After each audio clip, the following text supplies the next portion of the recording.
So welcome back to Try or Die Garage. It is another pissing wet, miserable day in England, but I'm in the garage as you can see, and I'm going to do a short follow-on to the front end replacement on the Katana today. So last episode on the front end I did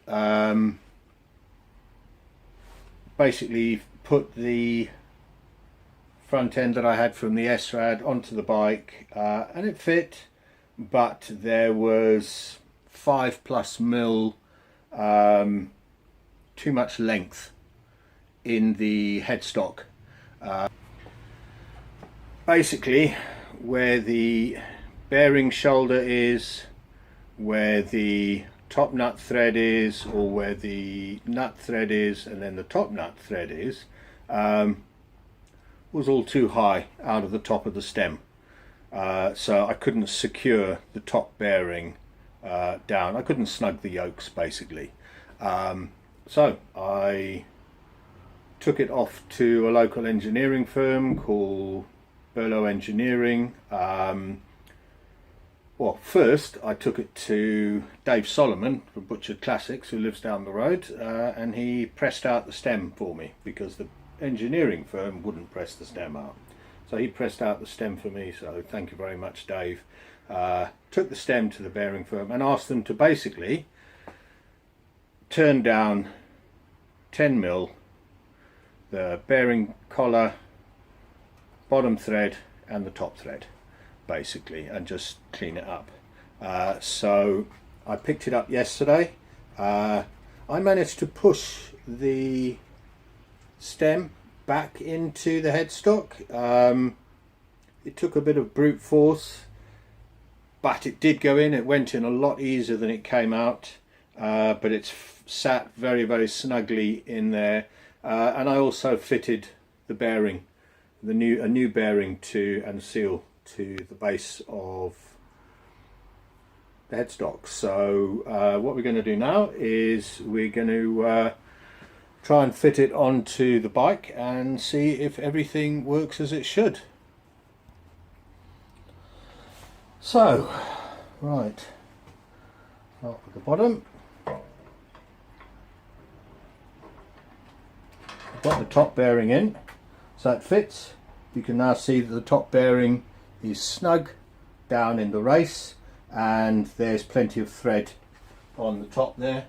So I'm going to put the seal back on, bearing in mind that none of this is a permanent fix. The bike is obviously going off for powder coating and whatnot.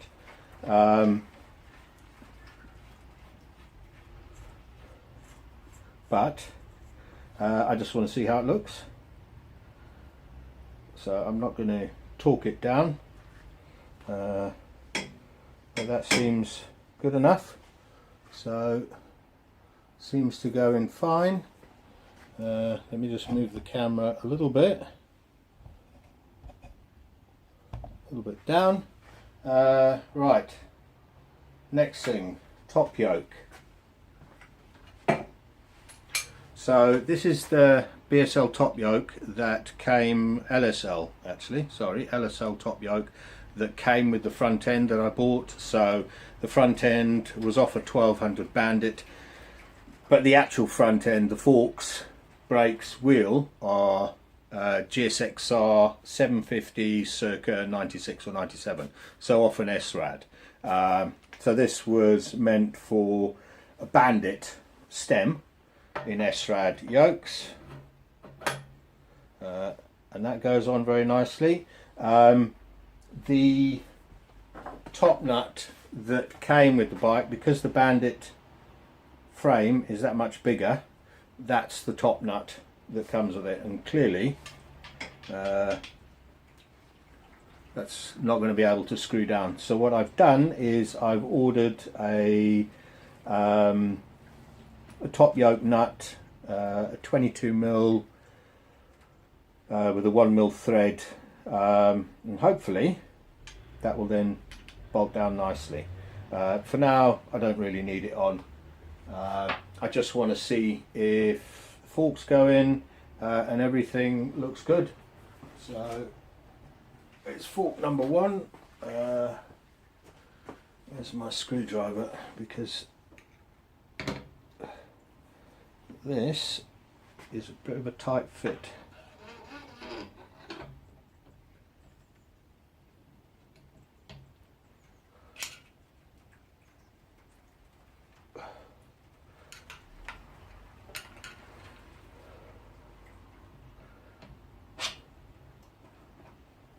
What I'm going to do is I'm just going to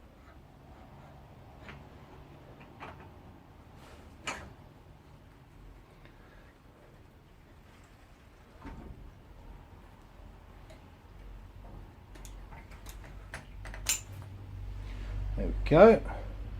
So that's one side done.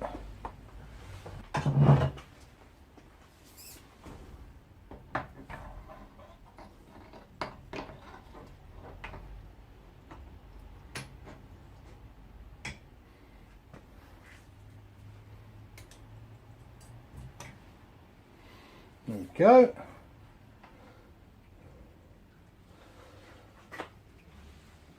So, one SRAD front end on one 1983 GSX 750 Katana. Personally, I think it looks quite cool on the bike. I was thinking of whether to anodize the fork up as gold. I think the silver looks alright. The paint job I'm going to be doing this on this is pearl white and a Suzuki kind of cobalt blue. So having too much gold mixed and matched with the silver and the blue and whatnot, the engine's going to be black. I don't think is going to be, yeah, I don't think that will work, frankly. So let's have a look and see what it looks like.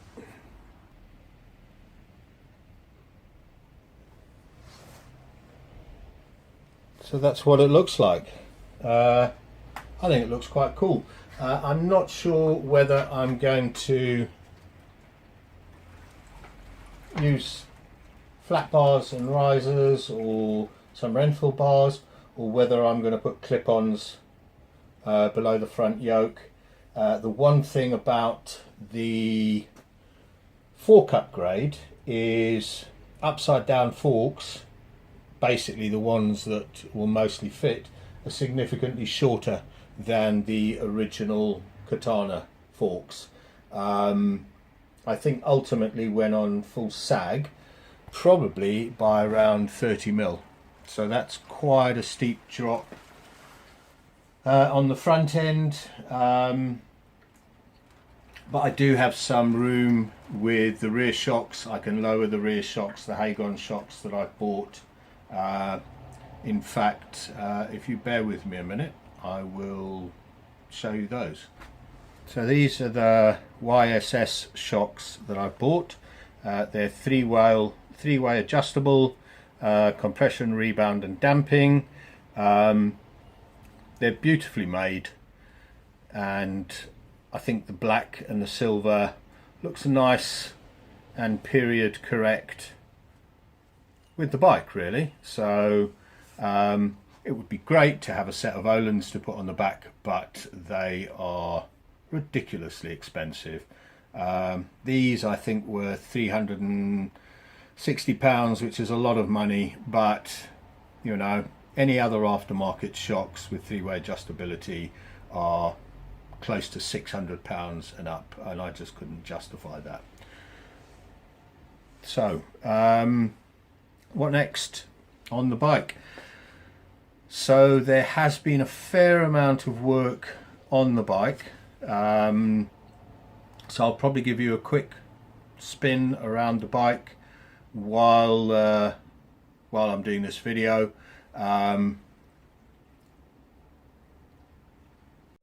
So a quick tour around the bike as it stands at the moment. So if you've watched the previous videos, you know that I'm stripping down the bike, and you've seen it in various states of undress. But basically this is where we're at the moment. It's basically fully stripped down, including I took the loom out the other day. It's a very simple loom, which is an absolute bonus. It means that it's very, very easy.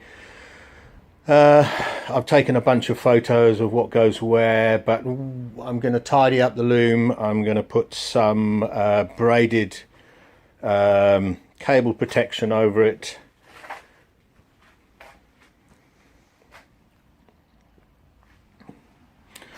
But anyway, the bike is basically stripped down. So the next video that I'm going to do is basically going to be to take the engine out. And internet wisdom says that the best way to do that is to lie the bike on its side and lift the frame off. So that's what I'm going to do. At the moment there seems to be a debate as to whether you lie it sprocket side down or clutch side down. But we'll see. So I think I'm going to end the video there. If you've been watching and following along, thank you very much. I appreciate the support. I also appreciate all the comments. But for now, thank you. And remember, if you stop trying, you start dying. Take it easy.